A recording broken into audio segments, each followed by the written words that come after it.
आपको बता रहा हूं, इसी कोयलांचल से हमारे नाम से 1.5 करोड़ का सुपारी दिया गया था इसलिए। और एक बात जान लो, आप भी जानते हैं सबसे ज्यादा संकट में कोई है तो जयराम महतो है, लेकिन उसके बावजूद वो अपनी जान हथेली में रख के आपके बीच आता है, ताकि मैं भी मानता हूं अगर आज हम लोग नहीं जागे तो हमारे पास एक दिन जमीन नहीं बचेगा, हम दर बदर की ठोकरें खाएंगे, हम बेघर हो जाएंगे। इसलिए तुम्हें इसलिए लड़ना है कि बाल बच्चों का भविष्य सुरक्षित हो सके। आपको क्या लगता है ये चर्चा नहीं करते हैं, ये चर्चा नहीं करते हैं कि जयराम महतो को रास्ते से हटा दिया जाए? मैं ये खुलासा कर रहा हूं, और ये खुलासा मैं पूरे वर्ग के साथ उस दिन करूंगा जिस दिन वो शूटर अगर वो बोल दे कि विधायक जी पब्लिकली बोल दीजिए तो हम बोल देंगे। मैं आपको बता रहा हूं, इसी कोयलांचल से हमारे नाम से 1.5 करोड़ का सुपारी दिया गया था, लेकिन जिसको दिया गया उस शूटर ने क्या कहा मालूम है कि जयराम महतो में हम अपना बचपन देखते हैं, हम ये सुपारी नहीं लेंगे।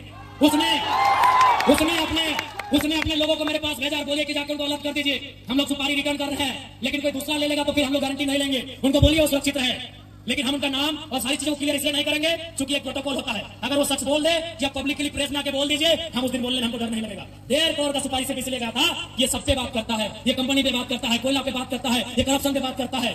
ये आपको मैं एक सच्चाई अपनी बता रहा हूं, लेकिन उसने लेने से इनकार कर दिया कि जयराम महतो में हम अपना बचपन देखते। वो आज भी मिट्टी से निकलकर बाहर आया है। तो इनको ये आपको क्या लगता है कि इनको हमारे शब्दों से, हमारे विचारों से, हमारी आवाज से इनके पेंट गिली नहीं हो रही है? ये तैयारी कर रहे हैं, ये इस बात की तैयारी कर रहे हैं कि शक्तिनाथ महतो की तर्ज पर इसे हटा दिया जाए, ये इस बात की तैयारी कर रहे हैं कि हमें ठिकाने लगा दिया जाए। लेकिन मुझे पूरा विश्वास है कि इस बार झारखंड की जमीन से लहू बहा, इस बार इतना ही कहेंगे झारखंड के लोगों, चाहे लहू किसी का बहे, इस बार चिता मत जलाना, उस चिते को रख देना, उस चिते को छोड़ देना। अगर जलाना हो तो ऐसे बेरहम बेईमान पदाधिकारियों का हौसला जलाना जहां तुम्हारा अधिकार, जहां तुम्हारे हक आज भी वंचित है।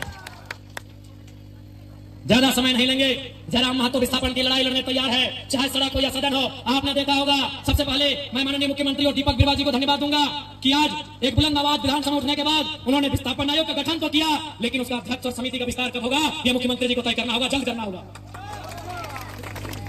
बिल्कुल ये आपकी ताकत थी, आपके वोट की ताकत थी कि आज जयराम महतो जब सदन में खड़ा होता है लोग थरथराते हैं कि इस बार ये कौन सा सवाल पूछेगा, लोग थरथराते हैं कि इस बार कौन सा सवाल पूछेगा।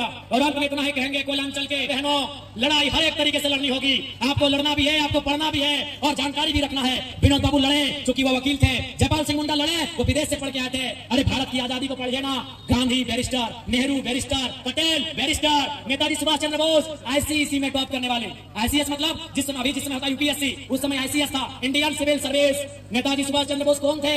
इंडियन सिविल सर्विस के एग्जाम को पास करने वाले थे, यानी उस समय के कलेक्टर बनने वाले थे नेताजी बोस। गांधी कौन थे? हुआ गांधी, हुआ अम्बेडकर, बैरिस्टर। आप जितने बड़े क्रांतिकारी नेताओं का नाम लेंगे आपको पता चलेगा बहुत पढ़े लिखे थे। गांधी वाजे बैरिस्टर, अम्बेडकर वाजे बैरिस्टर, नेहरू वाजे बैरिस्टर, पटेल वाजे बैरिस्टर, सभी पढ़े लिखे लोग थे। और नेताजी उस समय के डीसी मान लीजिए ना, आज के डीसी, आज जो डीसी का है वही नेताजी बोस को मान लीजिए, उस परीक्षा को पास करने वाले नेताजी।